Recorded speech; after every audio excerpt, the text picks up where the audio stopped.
Maybe you're new to this podcast, just now started listening, trying to figure out what the heck I'm even talking about. Or maybe you're just kind of overwhelmed about what we've been talking about for the last 16 episodes. So this podcast, Working at Woodworking, is here to encourage you to start a woodworking business for yourself or improve your woodworking business that you already have. So let's not make a mountain out of a molehill. This really isn't that hard. You want to make money, but how? Well, there's two scenarios. Number one, you could take out a loan, mortgage the house, rob the kids' college fund, cash out your retirement fund, build a 3,000 square foot shop, buy all the expensive tools that you can find, quit your job, and start making high-end furniture. Dining room sets. What could possibly go wrong?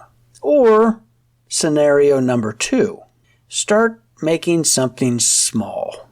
Ladies' hand mirrors.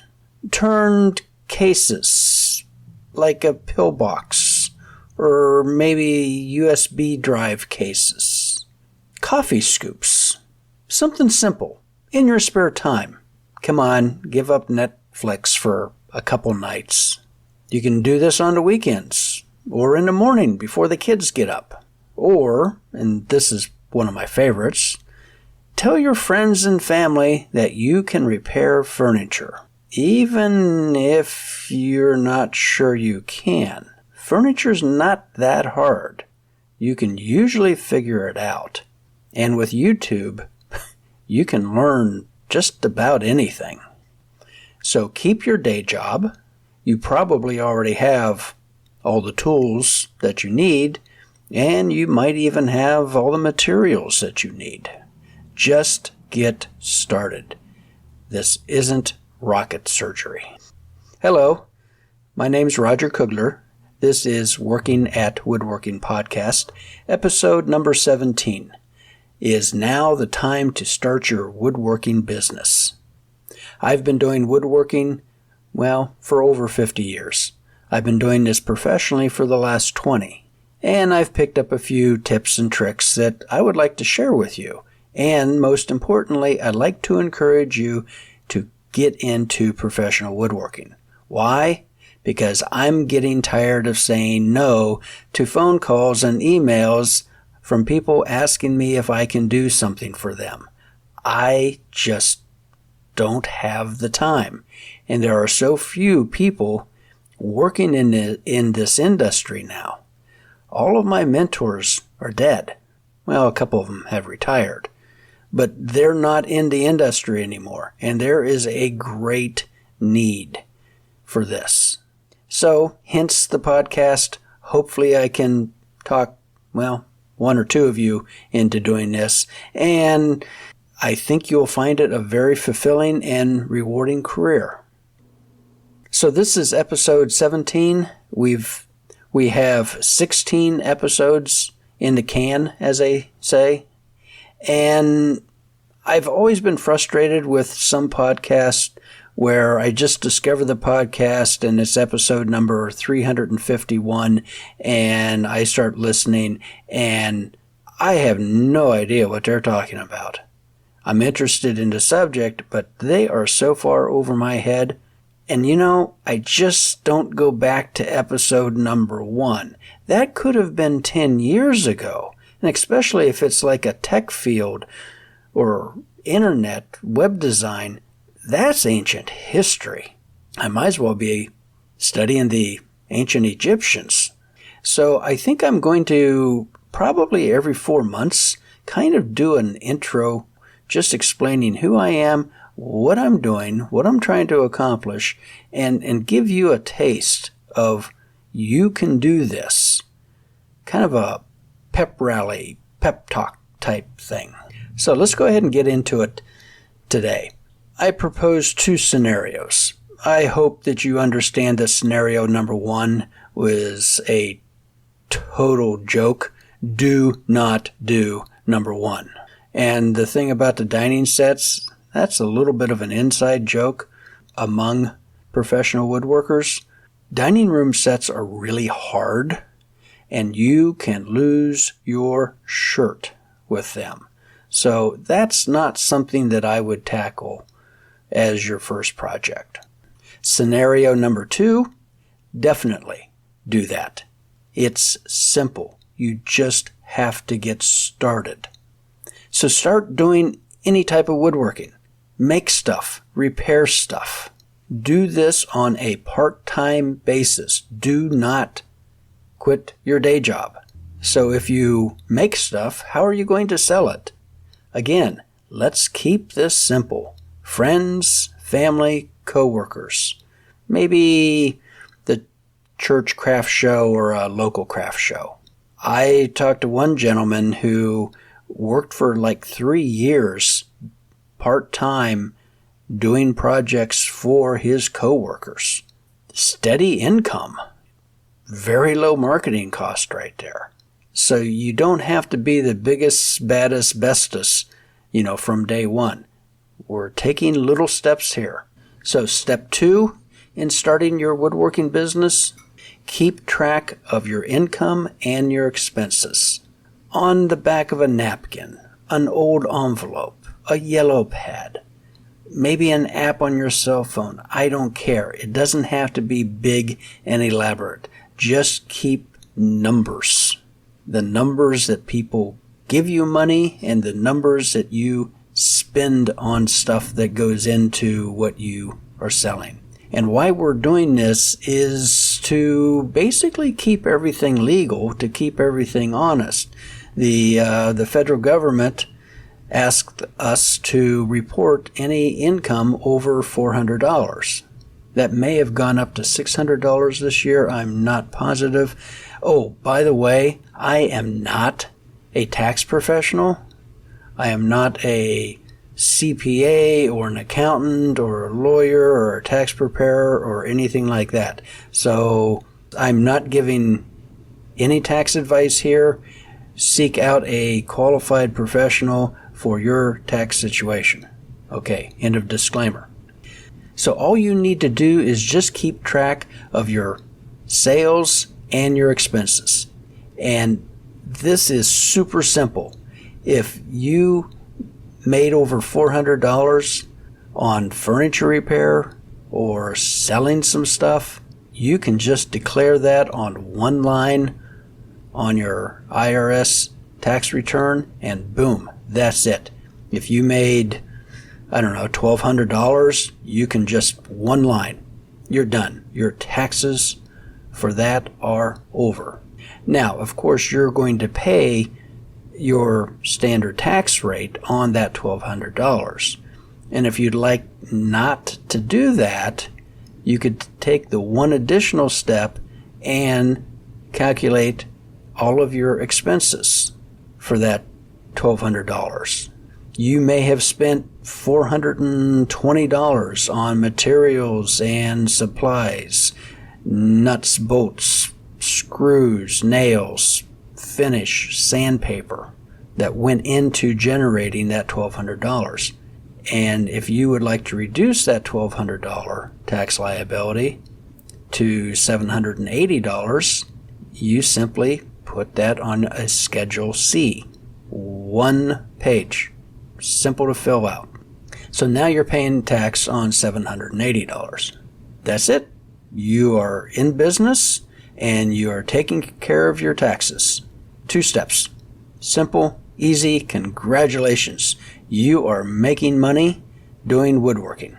Okay, end of program. Well, actually, if you wanted to take one more step at kind of making this more of a business, I would suggest get a checking account wherever you are banking right now. Myself, I'm a big fan of credit unions. I don't care that much for banks, but each to their own. Just open a checking account. Everything is in one place. It is super simple. You can, every month, look at how much money came in and how much money went out. That is your profit and loss. right there. Now, when you do this, they're going to ask, what name do you want on this account? You could just use your own name, or you might want to get just slightly more fancy. Maybe you want to call it Dominic's Woodworking, or, well, only if your name's Dominic. Or maybe Randy Jones Woodworking, providing your name's Randy Jones. So it doesn't have to be big and elaborate.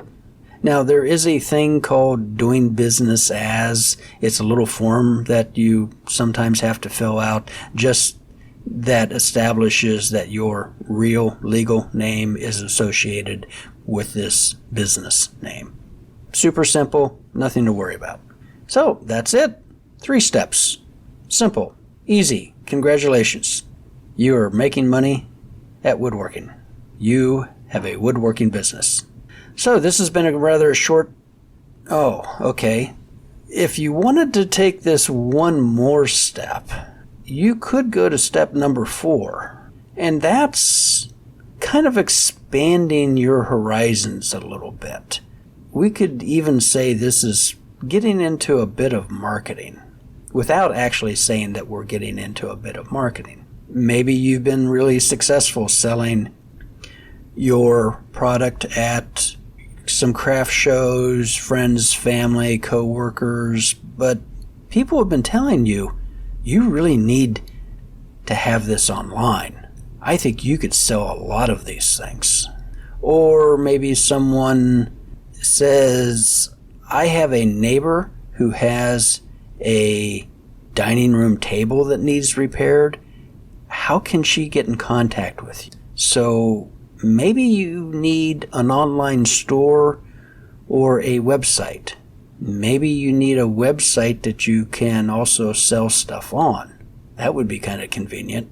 So what do? This is step 4, selling online and building a website. So if we're only worried about selling product online, super simple. It's called Etsy. E-T-S-Y. It is a super huge worldwide marketplace with thousands of sellers and millions of buyers. It's pretty simple to get a shop set up there. You already have everything that you need. You have a checking account, you have a business name, you have the products. You'll need some photos of those products, but hey, you could take out your cell phone and take some halfway decent photos and get something up on Etsy. Again, this isn't rocket surgery. So what if you don't want to sell anything online, you just want some way for people to find you? Well, that's where a simple website could come in. And there's a lot of what's called website builders online. Wix is a large one. Shopify is a large one that also has a online store component to it. There's Squarespace, there's Bluehost, HostGator.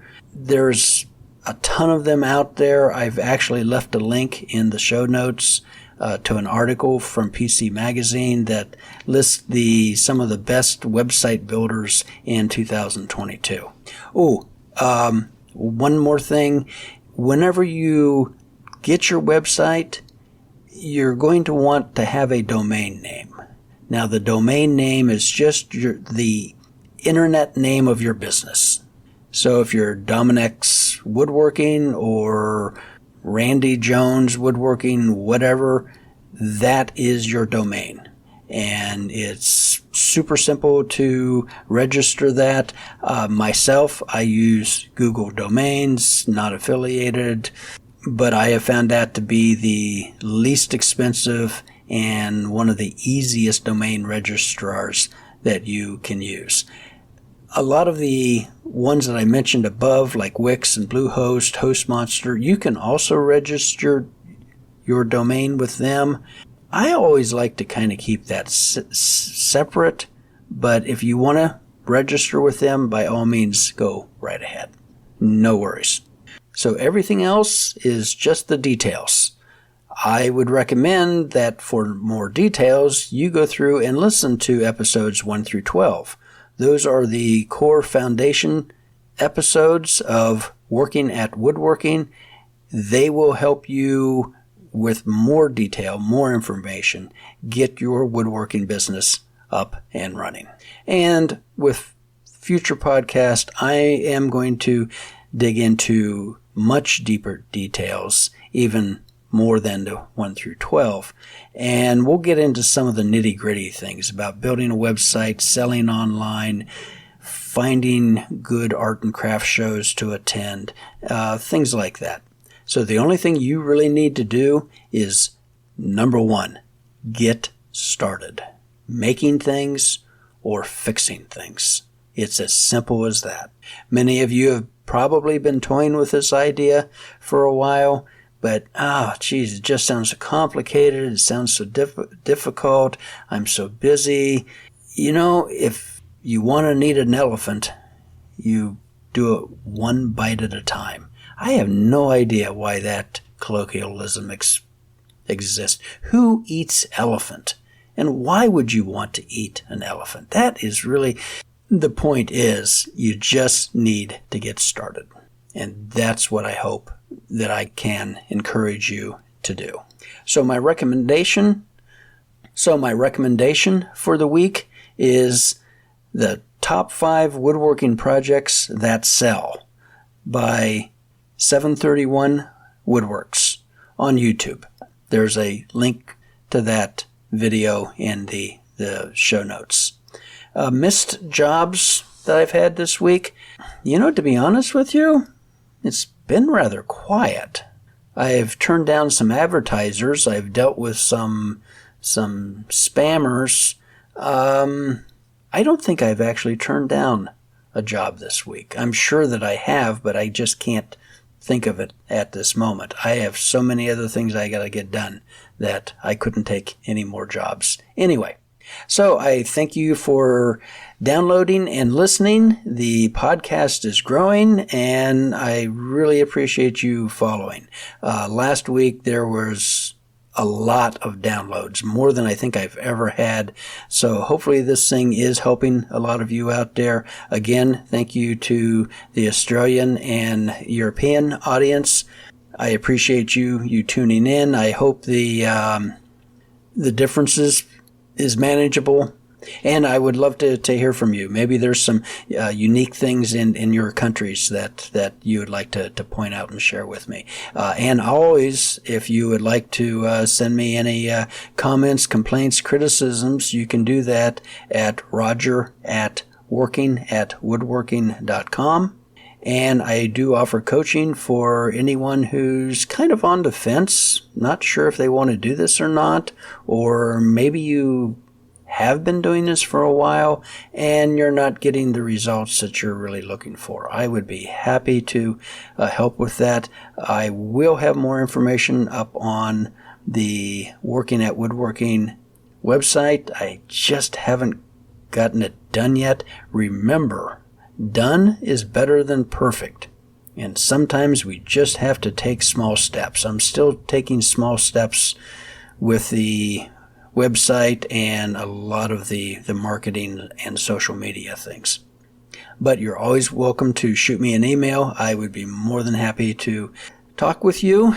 And until the next episode, happy woodworking.